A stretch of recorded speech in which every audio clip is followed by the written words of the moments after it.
barramundi fishing with forward-facing sonar, and you're going to need a pretty thick skin. These fish love rejecting lures. Like this first one here, it's at around 2 o'clock on the right-hand side. You see it turn to have a look at the lure, and nope, no way. Get used to this. It happens all the time. Check this one out. The lure and the fish intersect perfectly, but for some reason, doesn't even have a bar of it. This one a lot closer to the boat, only about 20 feet out at 2 o'clock. Twitch the lure down in front of it. Do you think we get a reaction? Nope.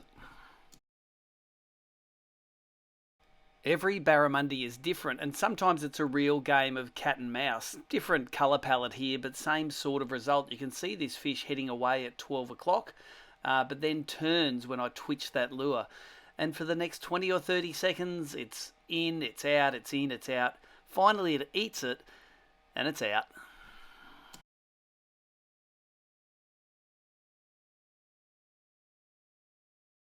I particularly like the bits where the barramundi's cruising around next to the lure and it sort of doesn't pretend that it sees it, but then it turns on it.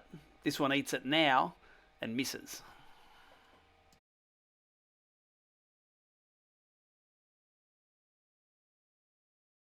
You can see it taking off at a pace.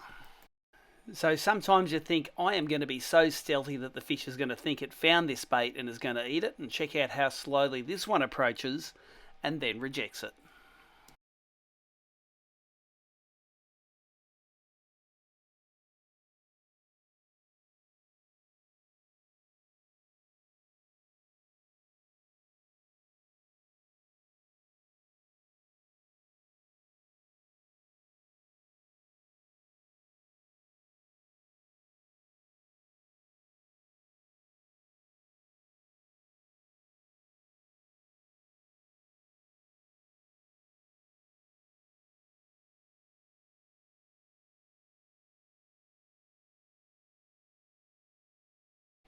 To be fair, what's happening here is what happens a lot in the summer months. Barra 1 is distracted by barramundi 2 and 3. They form a gang and go and do other things elsewhere that don't include your lure.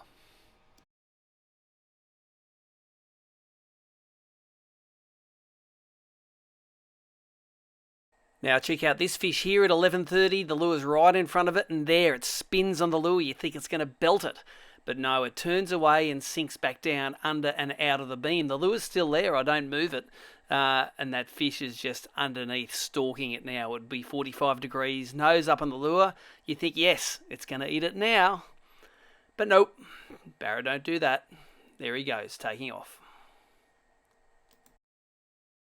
Now, it's not just in dams. Here's 5 or 6 giant barra sitting in top of a mangrove tree which has slid down off a riverbank in the salt water, about 5 foot under the surface.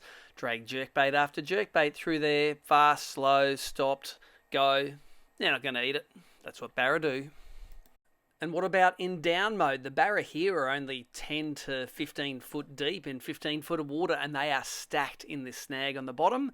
There's a vibe amongst them. Well, you can see it sinking down there now into the snag. Now, you reckon you'd jag a barra down like this, but you can put that vibe in front of them, between them, beside them, twitch it, leave it still, rip it. They don't care. They'll swim around it all night long. And how about this? This is a weed edge in Kinchit Dam, and barra use these as kind of highways. You can see the vibe just sort of popping up and down off the bottom there, and the big barra just sort of skulking in beside it. They're pretty expert at coming in, having a look, and then taking off. And this one here is an oldie but a goodie. It's the bottom of a creek bed. It only around 12 foot of water with weed beds on each side, but it is a massive big pile of logs that's been stashed down there. And there are around 15 to 20 barramundi swimming back and forth, in and out of the weeds and in and around the snag. Spent 2 hours on these fish and didn't get a bite. Check out this big floater here approaching 12 o'clock. Put the lure right on his nose, twitch it right in there. It had to have nearly hooked him in the mouth, but nah, no interest at all. And let's finish off with this sequence here. I won't muck with any of the speeds or anything, but this is what it was like in Faust this year, with an abundance of fish to cast at, some singular and some in what we call herds or little schools.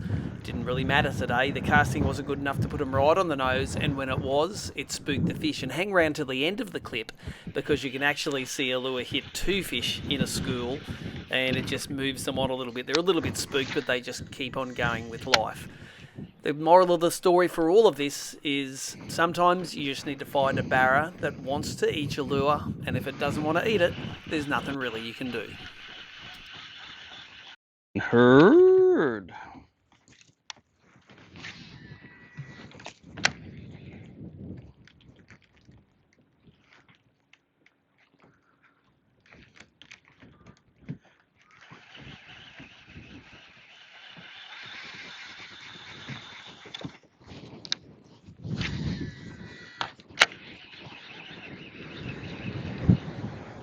So you can see the lure coming in at near 12 o'clock, hits the second fish along, hits him in the side, he turns around, and then bang, hits him again.